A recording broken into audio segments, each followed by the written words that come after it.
Hi there, I'm Carl of lightbulb.ie and I'm hoping to do a series of videos just to talk through what depression and social phobia are and how they affected me and what I did to overcome them. I suppose I spent around 15 years really battling with them without really having a clue what was going on, and it took a lot of reading, a lot of research, a lot of work to kind of get into a position where I could actually think I was living again. After what I kind of looked back at many years wasted. So I'd like to share my experience and share what I've learned with you, with the hope that maybe you might find them useful and might help you in somehow. So with these videos, what I'd like to do is kind of each video touch on one theme, one little topic that I think is important, something that I found necessary to know in order to get better, and hopefully share that with you and you can get something from it. Also, I think it'd be very nice if we could have a bit of interaction with this, so if you have any genuine questions or whatever, to either email me at carl@lightbulb.ie or just even post a comment on YouTube, and I will do my best to answer them. And maybe if there's a great question or something that benefit everybody that I can answer here, I can give a talk on it. So so if you have any questions, please feel free to ask. I suppose the one thing that depression, what it meant to me or what it was to me, was that no matter what I did to get better, I'd always find myself back at square one, and it was as if there was no foundation there, to use a building metaphor. It was as if I was building a wall without a foundation, that the more layers of brick or whatever I put on, the more likely it was to collapse. And the amount of times where I thought, yes, this is it, I'm getting better, and then a week later to find myself back at square one feeling miserable. And there's only so much that you can take. If you keep going back to square one, you just learn to give up. You kind of get this what's the point attitude, and I was definitely there. It was something that I had to deal with a lot, and it was really, I suppose, where does depression come from? That was the big question, and without me knowing the answer to that, without understanding it, I don't think I could have ever gotten better.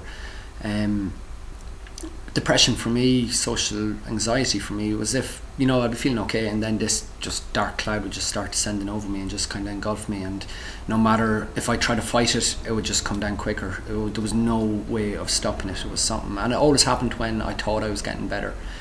And again, it would just catch me unaware, come out of nowhere. I'd be feeling miserable, and then I'd just start avoiding people, locking myself in my room and just not talking to people. And then because I was doing that, I felt more miserable. Because I felt more miserable, I was less likely to interact with people, and I got to a stage where it was just easier for me to hide away from people and to not engage, which, looking back, was obviously a terrible thing to do. And I suppose I was aware it was bad, but it was these feelings that I couldn't control. There was nothing. So, as I was saying, to get better, we need to have that foundation that we can build off. We need to have an idea of where depression has come from. I don't want to say depression, but those feelings that you get where you feel down, where you feel you have no motivation, when you feel that, it's a real struggle to just get up in the morning. It's a struggle to just function. So where does that come from? Why do you get these? And I think the kind of natural thing is to blame people, to blame events. And I'm not saying there are things out there that do happen and there are things we have to deal with. I'm not dismissing it, that nothing outside us can affect us. Certainly not. But I think it's the easy route to go down, and it's because you have to justify it somehow. If I'm feeling miserable and somebody's done something horrible to me, it's a lot easier for me to justify feeling bad because I have that excuse. And it's, as I said, that's a natural thing. It's something easy to do, and it's something that we all do.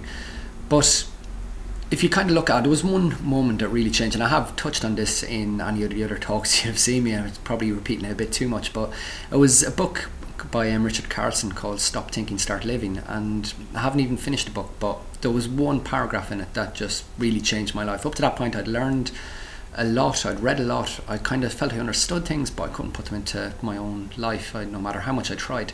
And then this paragraph kind of just clicked, everything just kind of fell into place. So I'm not saying after I read this I felt better.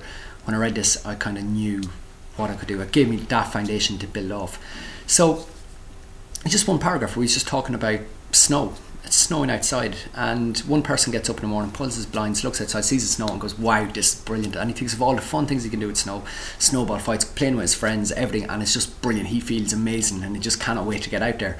2 doors down, another fella gets up, opens the blinds, sees the snow and goes, oh no, oh, it's going to be so cold, my car probably won't start, it's going to be, oh, this is going to be just the worst day ever, this is going to be, oh, it's going to be miserable.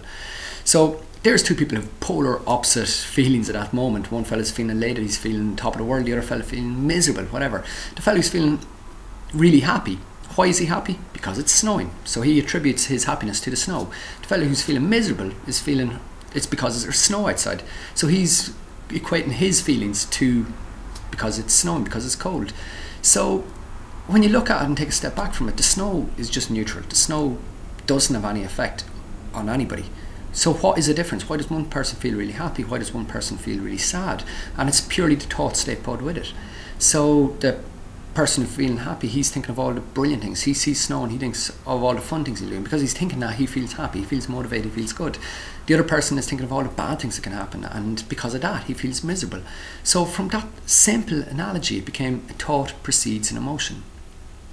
Obviously emotions are complex, and emotions cause thoughts. It's kind of a vicious circle thing, I suppose, or positive circle if you're in the right frame of mind. But simply, a thought precedes an emotion, and that was something that really got me thinking. I started thinking, if a thought precedes an emotion, if I'm feeling bad, it's not something that's outside me that's coming in and causing it. Maybe it's what I'm thinking, and maybe if I can start controlling my thoughts, maybe then I can start feeling a bit better. That was a realization. There was no way that was it, click, I'm better. It was the starting point, and that was my foundation. I think it's very important. I think from this, what I want to say is have an awareness of what's going on in your mind. Have an awareness of what thoughts you're having. If somebody does something bad to you, obviously it's okay to feel bad, it's okay to feel down, but think, why am I feeling? It's because I'm thinking this, because they did whatever. And if you can start taking that and realizing that and understanding that, and having an awareness of your thoughts, then all of a sudden it puts you in control. And that was the big thing. I think with depression, with social anxiety, one thing I couldn't deal with was that I hadn't control of it. I wasn't in control of my life. My life was being controlled by depression. My life was being controlled by social phobia. While when I look back now, I kind of realised, yeah, I had a lot of control. I just didn't realise, I didn't understand it. So my advice would be, and it's kind of something you can do this for a week, I'd say maybe 3 days, where just have a diary and write down, what happened during the day, what you thought, or how you felt. So, if you're feeling good, feeling bad, write it down, but also put down what you were thinking at the time. If you were feeling miserable, what were you thinking? And then hopefully when you look back, you can go, I had that thought and then I felt bad. I had that thought, then I felt bad. That thought was good, I felt actually happy after that. And you start equating that, you start realising, okay, maybe I am in control, maybe I can be in control of this. So if you do that for 3 days, just to get an awareness, just to have that little understanding, because I think there's numerous times that your mind will just run with things and you won't even know it. You'll be thinking, like I said, your subconscious thoughts is kind of just simple as breathing, that you don't know you're breathing. You're obviously not concentrating on breathing, but you are. And I think thoughts like that can really just happen without us being aware of it. So by doing this, by keeping this thought mood diary, it'll give you an awareness of the importance of thoughts and the role thoughts play in how you're feeling. And hopefully from there you can, with that awareness, then you can start building and getting better. I know for me it was certainly a first step. So yeah, please just try that. Try 3 days, just write down what you're thinking and how you're feeling, and see what the relationship is between your thoughts and your feelings. And then hopefully from there you can start to work on getting better or getting over whatever situation you're in. As I said, for me it was a massive starting point, and I think it's vital. This is the foundation you need. Without this awareness, without this understanding, it is very hard to get better. The one thing I have to say is I at one stage felt miserable. I feel quite happy now, I feel good about life, and this was my starting point. And I hope it can be as helpful for you as it was for me. I hope I explained that okay.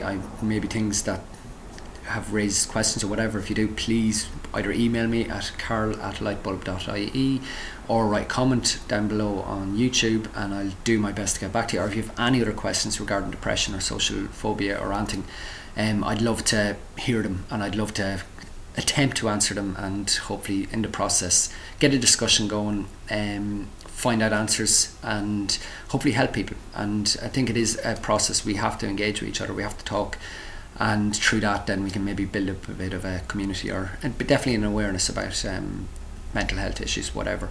And yeah, I think that's it for now. Hope you enjoyed it, and I hope that made sense. Thanks a million. Good luck.